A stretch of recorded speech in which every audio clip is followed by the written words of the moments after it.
This one move from China will change the world and the dollar. China's got some bold strategies, and let's not forget about the whole BRICS alliance. Is a gold revolution underway? Hold on to your hats, folks, because China is shaking the table with economic moves that could send shockwaves throughout the globe. Are we literally witnessing the beginning of a massive global economic shift right now? And the US-China tensions are skyrocketing, and the BRICS nations are plotting moves that could see the dollar dethroned as the reserve currency. So central banks are hoarding gold like there's no tomorrow. Are they planning for a gold-backed currency revolution? Could investing in precious metals like gold, silver, platinum ultimately be the ticket to financial security? Oh, we're going to deep dive into the mysterious waters of the whole international trade and sanctions situation, all right? Plus, do not miss the inside scoop on the secretive Japan, South Korea, China summit that was kind of kept under wraps, guys, and what it means for the whole nail-biting North Korea nuclear talks situation. Now, this one move from China will possibly change the world as we know it and the dollar as the reserve currency, since they're reopening the talks with Japan and South Korea, talks that were cut short by the health crisis. Leaders from China, Japan and South Korea met on Christmas Eve in Chengdu with the clock ticking on North Korea's warning of a possible Christmas gift to the United States. North Korean leader Kim Jong-Un has promised the unidentified gift if Washington does not make concessions in their nuclear talks by the end of the year.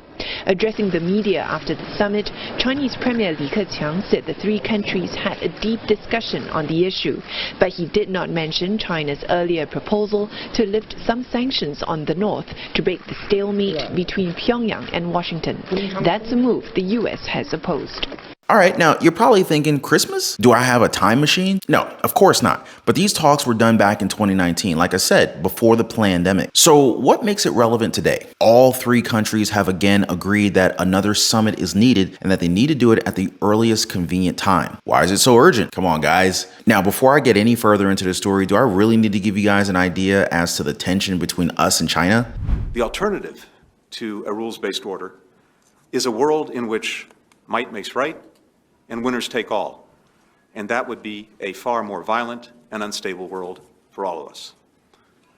Today, we'll have an opportunity to discuss key priorities, both domestic and global, so that China can better understand our administration's intentions and approach. China is firmly opposed to U.S. interference in China's internal affairs.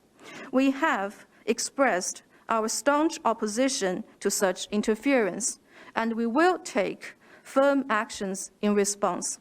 Yeah, no love lost between these two countries. And this is exactly why the US has been worried because, China's part of the BRICS nations, a group of countries that really don't like us. Or a better way to put it is that they don't like our leadership. Now, I know you guys keep up with all this stuff, but for those who haven't, I'll show you a quick intro of the BRICS nations. The original term BRIC was actually coined by a Goldman Sachs banker, grouping these really different countries together because they were so fast growing. The leaders of Brazil, Russia, India and China formalized their relationship in 2009 and invited South Africa to join the alliance a year later. They decided to take that idea in an effort to create a bit of a political and economic counterpoint to what's perceived as the Western hegemony of the global political and economic spheres. So what does the BRICS nations have to do with this meeting in China? Pretty much everything. Here's a question. Why has China been hoarding gold for some time now? Now, if you already knew that China's been doing this, make sure to smash the like button because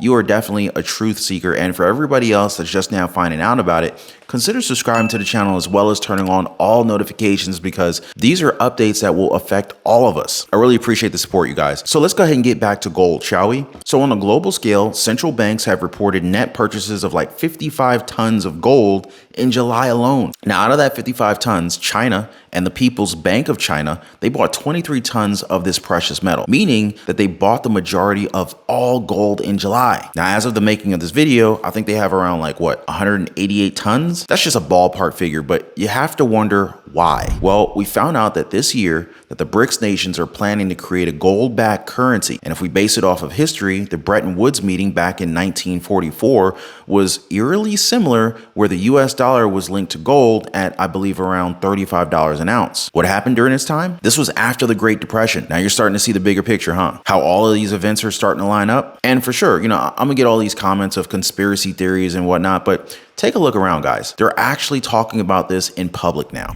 this feels like a really significant global shift, an end, as people are saying, to Western hegemony that many people predicted as we headed into this Ukraine proxy war, China becoming more closely aligned with Russia, and this growth of this economic alliance that's meant to counterbalance Western hegemony and economic dominance seems to be really telling.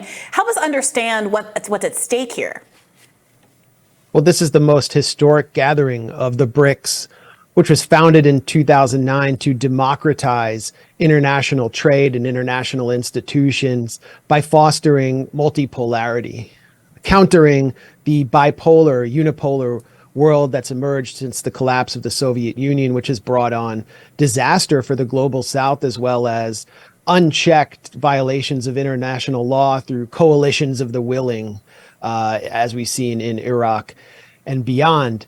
The BRICS aims to foster trade through a new development bank, as it's called, and this could potentially upend the hegemony, the domination of the dollar, particularly if states like Saudi Arabia and the United Arab Emirates, which provide the basis for the petrodollar, which is itself the foundation of dollar hegemony, if they join and begin trading in local currency. For example, Saudi Arabia is discussing trading or selling oil to China in renminbi, which would break the dominance of the petrodollar.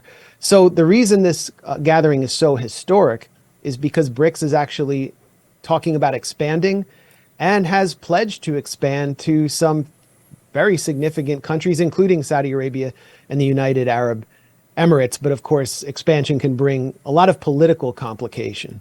And now that you're all caught up, we now understand what is happening. So get this, guys. Japan, one of the countries that China will talk to, has already said that they are willing to sell their dollars to help prop up the yen. In fact, they actually sold $48 billion early this year just to do just that, doing this for the first time in 24 years. Now, I get it. $48 billion isn't necessarily that huge of a deal in the grand scheme of things, but it shows that the dollar is no longer safe. What happens if the dollar slumps though? What goes up in value? That's right, guys, gold. Now, I'm not gonna come on here and tell you guys what to invest in.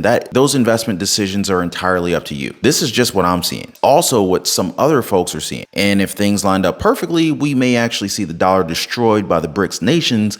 And that's exactly what they want. The reality is everything's going to change around us, and we can't get caught up in the aftermath. So I'm just telling you guys right now, protect yourself, protect your families, protect your assets as best as you can, be it with precious metals, physical assets, or whatever you want to invest in. Again, I'm not ordering you guys to do, I'm not ordering you guys to buy anything. I'm just telling you what I'm doing and what's going on around us. But what do you guys think about this? Should we be worried about this coalition of economies, or will this ultimately make the dollar just that much stronger? Make sure you guys let me know in the comment section down below. And before I go, I want to thank you guys so much for spending time with me. Thanks for hanging out. Thanks for dropping a like for the video. Thank you for subscribing, and I'll see you on the next video.